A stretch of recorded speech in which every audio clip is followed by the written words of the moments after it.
Good evening, and welcome to the Sky at Night. We'll be talking to Neil Armstrong, and I'll be asking him, do you believe in little green men?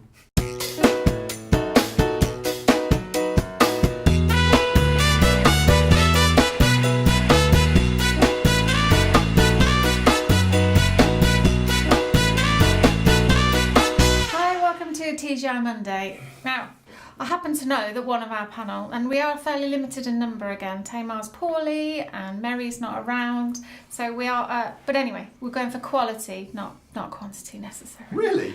Yes, Simon. Yes. Oh, charming. I happen to know that one of you really likes stargazing. Oh, yes. Have you been amazed at the sky lately? Because the moon has been ridiculous, hasn't it? I'm always amazed by the sky. Yeah. Yeah. It's something that you spend. How many hours have you been looking at this particular? Because most people have been looking at the amazing moons. That I mean, the moon did. Well, the sun had a spray tan the other day, according to my 10-year-old. Recently, she said it was like it just had a really bad spray tan. Like Donald But Trump. the stuff, maybe, but much more beautiful. But the harvest moon has been really unbelievable lately. Orion is up. Well, just rising. It's a winter Which constellation. is winter colour, yes. What's that? I don't even know what that means. Orion's a group of stars. Yes. And what I love about Orion is on the belt of Orion, you can see this fuzzy band, which is a nebula, which is a stellar nursery where stars are just being born. And the kind of orangey, stellar nursery. Stellar and then the nursery. orangey one is Betelgeuse or Betelgeuse. Don't say it. What is it? Not 5 3 times. 3 times. Anyhow, and that's a star that's just about to go supernova. In fact, it probably already has blown up. I'm it's sorry. just we won't know until Going supernova means goes big or dies. Dies, explodes. And Because that's what a shooting star is. It's a dying star, isn't it? no, a shooting star is not a star. It's a fleck of dust or It's a ice, fleck of dust flying through the Earth's atmosphere. or a NASA spanner. Whoops. A fleck of dust. Yeah. Really? So Well, I've learned something. hitting the atmosphere. Literally a fleck And of the dust. friction- You don't really mean a fleck of dust. Yeah. Something Yeah. quite Small. yeah, And that's the a grain of friction sand. causes it to glow because it's moving so fast. Yeah. Wow. Think of an old-fashioned match striking along a box. Do you remember seeing your first shooting stars? Do you remember where you were and when you were? It's one of Yes. those moments. I was on Shell Island on my first holiday away without my parents as a 17-year-old camper with a bunch of mates lying down looking at the sky and saw lots and lots. Yeah. Do you remember where you were when you first started seeing shooting stars? I remember the most significant moment because I used to watch. I used to be very interested in stars and planets and astronomy generally. And I remember when I was in my late 20s, lying in a swimming pool in Australia at 3 o'clock in the morning, looking at the Southern Cross for the first time in my life, Wow. which you can only see in the Southern Hemisphere. Right. And it was the answer to so many childhood moments of, one day I'll see the Southern Cross.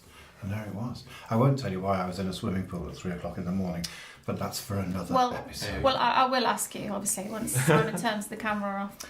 I'd like to move us on to this question because we're talking about the universe. We've had a fantastic question by Jennifer through our website, which is tgimonday.show.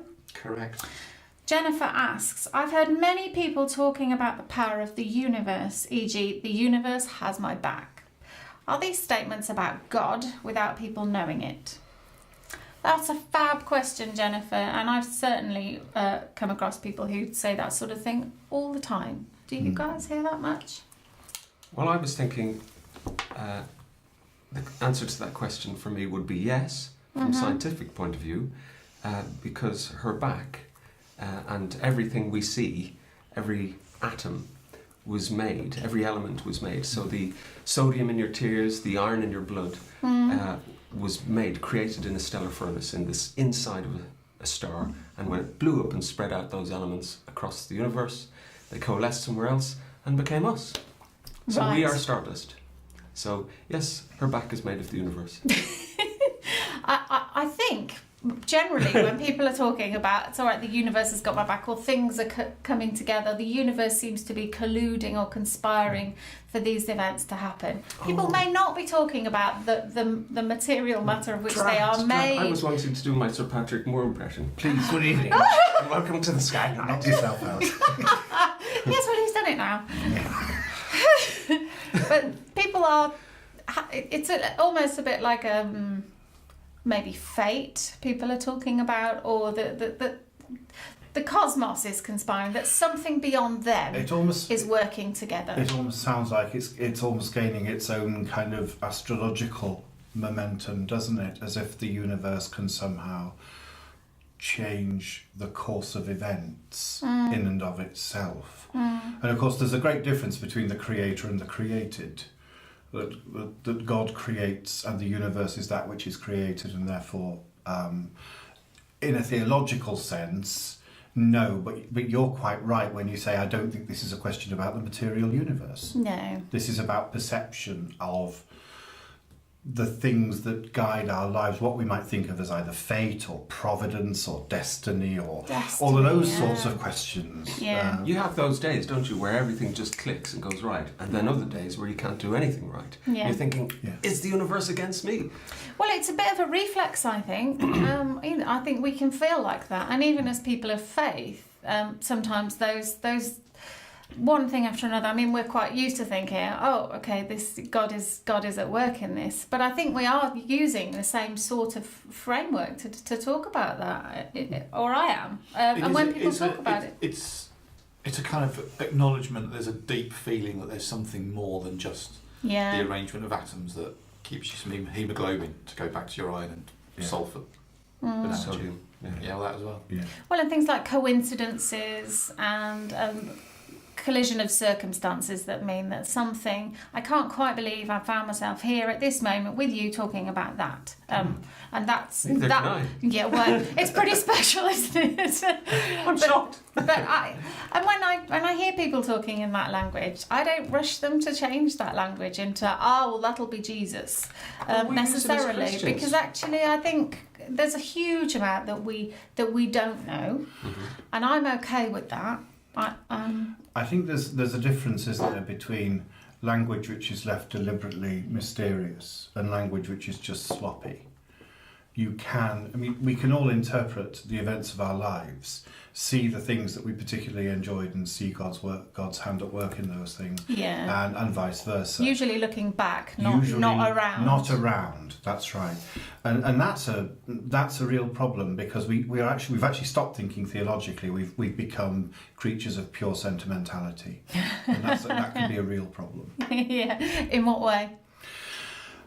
Because I'm conscious that I do it all the time, frankly, and I'm always thinking, looking to discern what God might be doing, because that's language we use a great deal in the church. Well, that's kind of our job. It is kind of our job to discern the signs of the times, to discern the activity of God. Yeah. But that's what it is. It is discernment. It's not. We can't sort of nail it down and say empirically that was that, and therefore that wasn't. All doubt is over. Yeah. You can't do that. This is very much a matter of interpretation, but it's got to be more rigorous interpretation.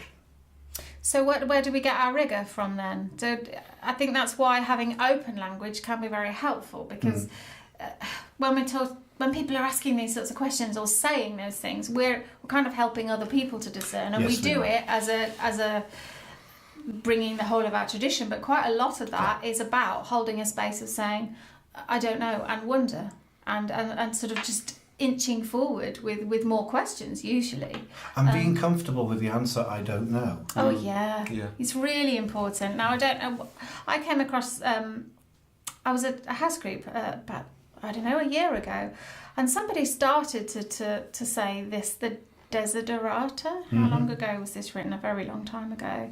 1927, and it's a very long poem, and it's quite well known, but there's a bit in there that just really gets to it brings together this language, and I think it's where it stops being sloppy, but it's definitely mysterious. I'm going to need my glasses because it's too small. Nurture the strength of spirit to shield you in sudden misfortune, but do not distress yourself with imaginings. Many fears are born of fatigue and loneliness beyond a wholesome discipline. Be gentle with yourself. You are a child of the universe, no less than the trees and the stars. You have a right to be here, and whether or not it is clear to you, no doubt the universe is unfolding as it should. Well, Jennifer, I'm not sure if that completely answers your question, but I think we're saying that God is at work and we are discerning that, and that we're part of a universe and we're part of a mysterious story that is going on in ways that we can't imagine, but that we can be at peace with.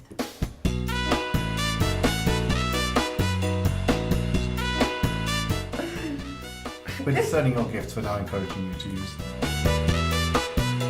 Damien, you have to do an outro. Oh, heavens, I haven't done an outro yet. It's your first outro. Thanks for watching. Please remember to like, share, subscribe, send in your questions. See you next time.